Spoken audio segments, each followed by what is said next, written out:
Philadelphia gym owners are pushing back against new COVID-19 restrictions.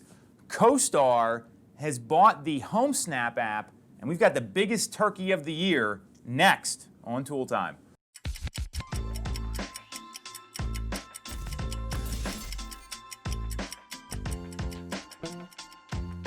I'm Tom Toole, she's Sarah Tymon. We are back on our Thanksgiving edition of Toole Time. Very exciting, very grateful for everyone who tunes in. We got some interesting stuff going on. We're gonna hit the fun stuff at the end. First off, so we got all these new restrictions, right, with coronavirus in Philadelphia and in Pennsylvania. So the big thing I've seen is the Philadelphia Fitness Coalition. It's a group of gyms that have gotten together, and now they are protesting their gyms being closed, and they're getting pretty vocal about it. So what do you think about all this, Sarah? Yeah, so there has been a lot in the news about this recently. The gyms did put in a lot of safety precautions when they first opened up, and they feel as though they've been following the guidelines, keeping people safe, and that it's unfair that they're having to shut down. So I know I personally haven't been to a gym since the shutdown. My husband had been going to one a little bit where, I think it was very safe. He had to call in like the day before, schedule a time slot. They were really following protocols. But yeah, the gyms they're pretty angry about it. Well, these businesses are just getting killed right now. Like that's the issue. And I know for a fact there's people that live in Philadelphia and now they're going to like the gyms on City Line Avenue. So like, what's the point? And the problem here is that there's no data that backs up and says, hey, because of gyms, infections have risen blank. And I know salons are really worried about this too, and they're one of the cleaner, safer places as well. From what I've seen, there's like a box you work out in, it's like taped on the floor, right? So they have all the protocols in place. I would argue these places are probably cleaner and safer than what normally has been going on, and where a lot of the spread is happening. So, and what I like about this is that they're getting together and trying to raise their voice, because like some of these gyms aren't going to open again. They've already they were like one of the last businesses to open besides restaurants and salons and hairdressers. They really got squeezed. So, and I think a lot of them work on very slim margins to begin with. So just point. like restaurants, like they don't have a ton of wiggle room. So this is really, really killing them. So what they're saying, and this isn't like the only business that's getting squeezed here. So I think there's 24 gym owners that are doing this, which I like. They've already they have some signatures opposing the new restrictions, but like restaurants are getting squeezed too. Like they have this ridiculous thing going on in Pennsylvania right now. We just talked about this. So after 5 o'clock tomorrow night, you can't go to dinner and have any sort of alcoholic beverage until 8 a.m. the next morning. Right. So like apparently the coronavirus doesn't like the night, or likes the night before Thanksgiving, but is okay with the other days surrounding it. Like I just don't understand, and it just doesn't make a lot of sense. And I think that the issue is they're picking on these businesses where they think stuff's happening. I don't think anybody really knows. Right now, and I'm sure there's a lot of bars and restaurants where the night before Thanksgiving is like their biggest night of the year. Yes. It is. There is so much debauchery that goes Yes. down. Yes. So it really stinks for the business owner and for like the bar owner. But a little bit of me does understand that people would, especially like young, like college kids that were coming back. I agree with you there. That's fair. They're gonna try and go out and do what they want to do there. So, I get it, but it stinks, Well, yeah, it's the biggest like party night of the year, yeah. Right? So now that I have kids, I'm like in bed by 8 o'clock. But that's but the point is, I think that my guess would be these college kids, they're probably going to be safer going somewhere where it's, hey, you have to sit at this table. True. You have to be spaced out. I was at we went to like a restaurant bar place last weekend, and they had plexiglass between every one of the booths. Yeah. Everything's spaced out. Like you got up without a mask on. Like there was one guy that did it. They said, get your mask on right away. Yeah. What's probably going to happen is they're going to go to like a house party or something, or someone's house where there are no restrictions there, where there's a more likelihood to spread the virus. So that's very true. That's kind of the rub on this stuff, and these businesses they're getting killed right now. Yeah. So the only funny thing I saw come out of this, we were just talking about this. So I got this meme from a buddy of mine. Happy hour in Pennsylvania has now been moved from 8 a.m. to 5 p.m. on Wednesday. Start early and support your local businesses. I'm not saying we should do that. I just thought it was pretty funny. So I wanted to share that with everyone here. But like, I don't I just don't know how this is going to play out. Like, I mean, I just don't see an end in sight here until there's some sort of vaccine. Otherwise, we're going to be dealing with this stuff all the time. Right. I agree. And people are angry. I mean, there's some angry people out there right now. So Yeah. good luck, everyone. Stay safe would be Yes. my advice. So new restrictions, we covered that. So this real estate, this is bigger news than people are making it out to be. And we were actually talking about this with some team leaders I know. So Costar Group, and if you don't know Costar, Costar is a commercial real estate company. They have like the commercial real estate portal, kind of like the MLS. But it's not as official as the MLS because it's not backed by the Board of Realtors. So Costar is acquiring the Homesnap app for $250 million. So what do you think about all this, Sarah? And maybe explain a little bit about the app and what it does for people too, because I don't think a lot of people in the consumer world even know what that is. Yeah. Also, they were buying this with cash, so Yeah, that's 250 crazy. million cash, yeah. Like, sure, why Backed not? up the Brinks truck. So the Homesnap app is really, really great. I find it to be very helpful. It includes a lot of the information on it that you would find on the MLS. So let's say that you have a couple showings lined up with someone, and if you're like me, I like to be as prepared as possible for those showings.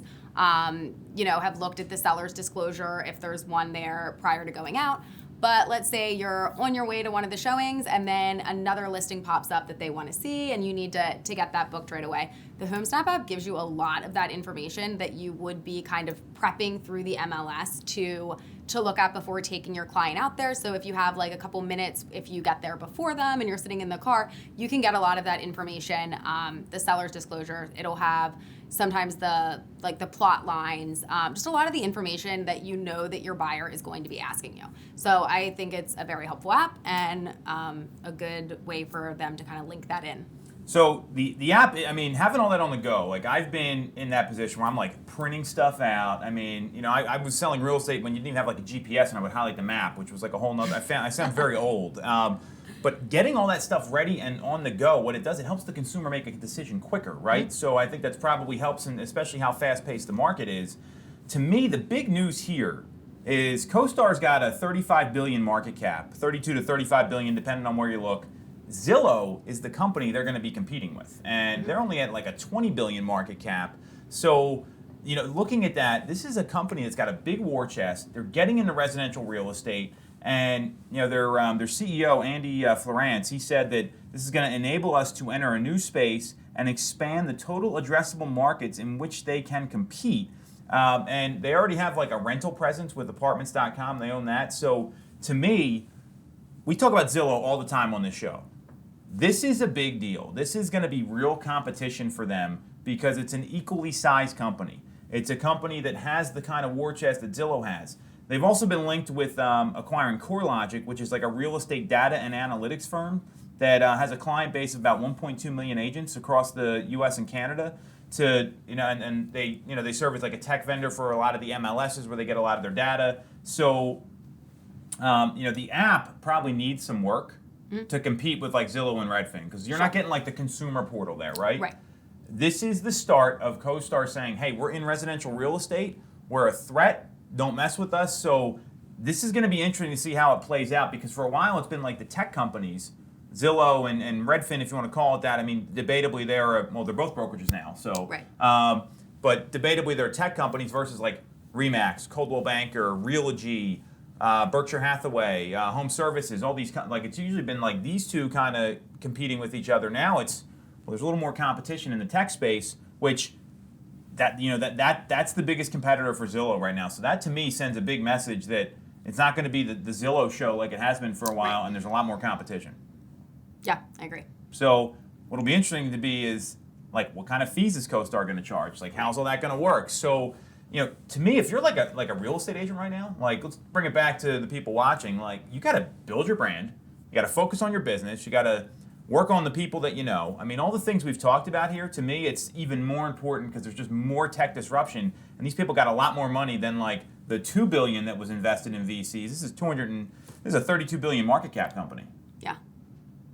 So big news. A little under the radar. Very interesting stuff. So Turkey of the Year, right? So I had to explain this to you. Yeah. And if you ever watch like PTI or these other shows, they think of like, oh, who made like who was like the biggest turkey of the year? Like what a turkey, you know what I mean? So I was thinking that we were going to be saying like the best way to make a turkey. And we can talk about that too. I'd brine it, but brine it, okay. You know. I usually cook it in the oven. I do agree brining's pretty good. Deep frying, a little dangerous, also very delicious.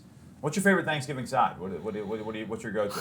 Man, I really like stuffing. I was introduced to a carrot casserole several years ago. Never had that before, and now I really love it. It's great. So, what about yours? So that sounds pretty good. Yeah. Like sweet potato souffle is pretty good.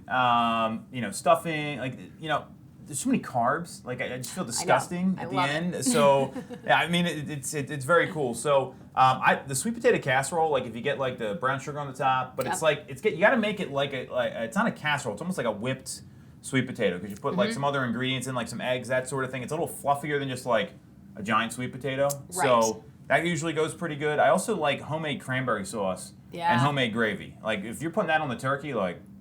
And I really only like dark meat. I'm not really a big white meat kind of person. I know. I prefer the dark meat also. But yeah, I usually take like a little bit of both. You need more gravy on the white meat. You do. Is the you deal. Do. So, all right, biggest turkey of the year. So you came up with somebody. Yes. Mine's not as fun as Sarah's, so we'll go first. And I feel like the people that were making decisions with the way all these restaurant openings were handled, I have just been seeing restaurant after restaurant close, and it's heartbreaking. Like the Gray Lodge Pub, they've been open 70 years up in Northeast Philadelphia.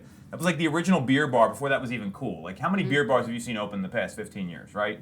Right. Like this was the first one, and it was like up in Mayfair, and like they closed. I mean, there's a lot of places not opening their doors, and I've been reading so many stories of, especially the restaurants in Philly, like they invested in heaters, they reinforced their deck, they spent all this money on the outdoor dining, and now they can't do it. And that's rough. And then Mark Vetri, who's been very vocal about this, the way they kind of said, oh, you can open, you can't open now. And that happened, like 3 times over the summer? And that happened to a lot of other restaurants too. Well, what they did is they spent money on food, they hired staff, they made all these investments, and then they just don't get that money back. Like it's gone. So unfortunately, the way that the decision-making went with restaurants, if you're going to open them, just stick to a date. Like don't keep moving it around like that. And the outdoor thing's pretty tough because that's a capital investment you're not going to get back now. Right. And in the suburbs, you can still do this stuff. So it's just that I really feel for those people. So not necessarily a singular turkey, but a turkey of a decision. Gotcha. Good. Yours is a little better. Yeah.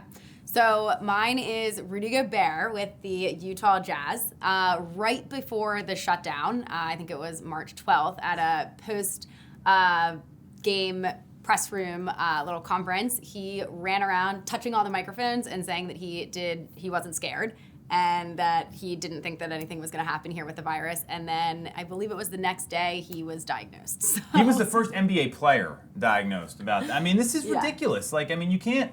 If you're in the public eye like that, like he's got a super big contract, all that stuff. Like, I mean, you can't go around and just make a joke about things. And look what happened. I mean, right.